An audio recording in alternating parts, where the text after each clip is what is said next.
Hi, I'm Krista Jacobson, headmistress of the Budokai, where we teach authentic ninjutsu and classical samurai bujutsu. And for those of you who don't know what that is, it's the ancient martial arts of the ninja and samurai. In today's video, I thought we would talk about how the samurai actually fight in battle. There are so many misconceptions about samurai martial arts, samurai fighting techniques, how the samurai fight in combat, how the samurai fought in battle. And today I thought we would look at historical sources and really just talk about the truth, how the samurai actually fought in battle. Now, to talk about this particular subject today, we are going to be using a book called The Book of Bushido, written by Anthony Cummins by Watkins Publishing. I just want to say real quick, thank you to Watkins Publishing for sending me this book before the book actually is released so I can read it and do a couple reviews for everybody. This is an excellent book, and I'm going to talk more about this book at the end of the video. Now, before I begin, I always give a shout out to all of my new viewers. So if this is the first video that you guys have seen of me, my name is Krista Jacobson. I'm the headmistress of the Budokai, which means School of the Warrior Way. We teach Koryu Ninjutsu and Koryu Bujutsu, so the ancient martial arts of the ninja and samurai.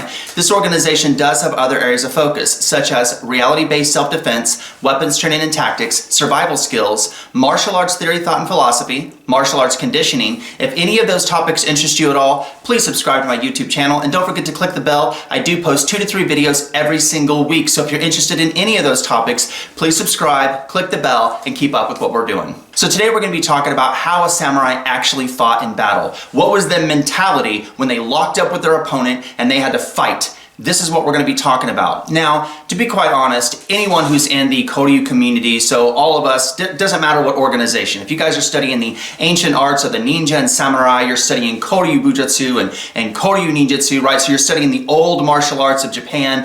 It is frustrating to see movie after movie of samurai and ninja, and they're all portrayed in an incorrect historical way.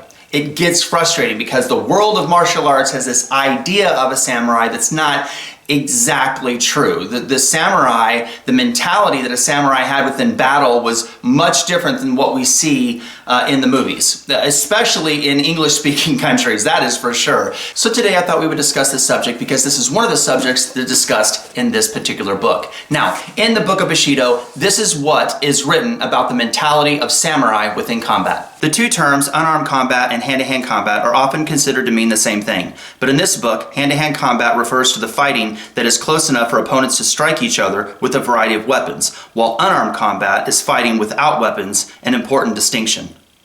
Did samurai chivalry impose any restrictions on what could and could not be done in hand-to-hand combat?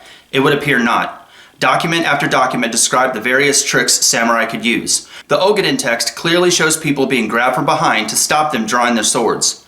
The manuals of the Mubiyoshi Ryu school include teachings on surprise attacks from behind trees or buildings, throat cutting from the sidelines, and even leaping sword dives when chasing the enemy. Sekiguchi Ryu teaches the use of blinding powders and hidden elements. Natori Ryu has kill squads, and so on. The simple truth is that a samurai could attack his enemy using any method and tools he wished. Winning was all that mattered. Though fair duels were a part of samurai culture, they have been vastly overrepresented by the modern media as a standard for all samurai combat. The environment around a samurai was also considered as a tool or weapon.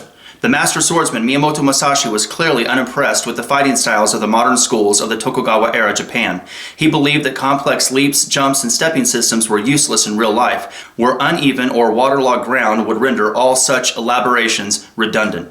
It was more useful to assess the weather conditions and position yourself and time your actions accordingly. For an example, it was an advantage to have the sun or the wind and rain at your back so that they could shine or blow into the face of your enemy.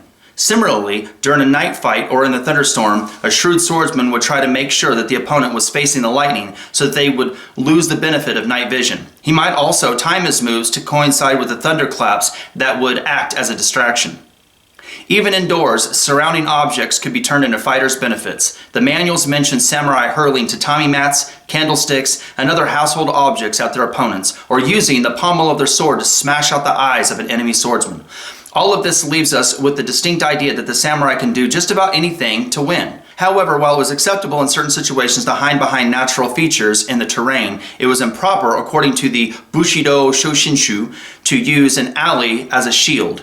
The implication is that if everyone else was moving out, any samurai left taking cover was deemed as weak. Now earlier I talked about how there's so many movies and anime and cartoons and books and video games and all of this stuff that portray the image of the ninja and the samurai in a very incorrect way. And they just get this idea of samurai combat being only face-to-face, certain amount of rules, and in this sense of honor. But having honor to your Lord and making sure that ends justifies the means is all that matters. The Lord wants you to complete the mission. The Lord wants you to complete the objective. So having honor to your Lord and completing that objective is all that matters. So ends justifies the means. Do what you got to do to complete the objective to honor your Lord. Now, there was a movie called 13 Assassins, and this movie does portray the samurai in a more correct light on how they actually trained for combat, what fighting techniques and tactics they would use in combat, the mentality of a samurai for martial arts training that they used for fighting. And this is something that I think is important. So we're going to talk about that real quick. If you guys have not already seen that movie, The 13 Assassins, make sure that you guys go check it out. Now, in that movie, The 13 Assassins, there's a training scene.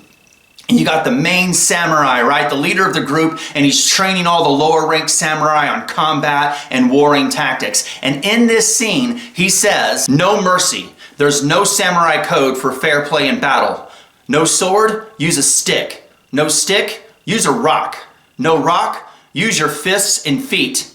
Lose your life, but make your enemy pay. I think that scene is a great scene that depicts the mentality of a samurai for combat, how the samurai would actually train to fight in combat. I think it is a great scene. Ends justifies the means. You do what you've got to do to complete the objective, and that is its sole foundation of samurai combat. Now today I use the book called The Book of Bushido. It was written by Anthony Cummins and put out by Watkins Publishing. Again, I want to say thank you to Watkins Publishing for sending me the book so I can read it and do some reviews before the book actually comes out. If you guys have not already pre-ordered the book, the link will be in the video description below. This is an excellent book. It actually talks about the truth of samurai mentality, samurai culture. Again, there are so many misconceptions on what we see the samurai in the modern media and the modern movies and anime, and this just gets right down to it, what actually happened in the time of the samurai, the mentality, and what they actually did. So if you guys are interested in the culture of the samurai, this is a wonderful book to pick up. Again, link in the video description below. So there's today's video, how the samurai actually fought in combat. If you guys enjoyed this video, don't forget to subscribe to my channel, click the bell. Like I said, I do post 2 to 3 videos every single week. If you're interested in training in authentic ninjutsu and classical samurai bujutsu, please check out my website at budo-ninjutsu.com. There you can see the 7 traditions, the list of the different philosophies and strategies and principles that we teach. If you don't live next to one of our schools, you can always join the Budo-Ryukai online ninjutsu dojo and start training with us that way. So thank you very much for your love and support. I deeply appreciate it. Until next time, take care, be safe, and good luck in your journey of Budo. Bye.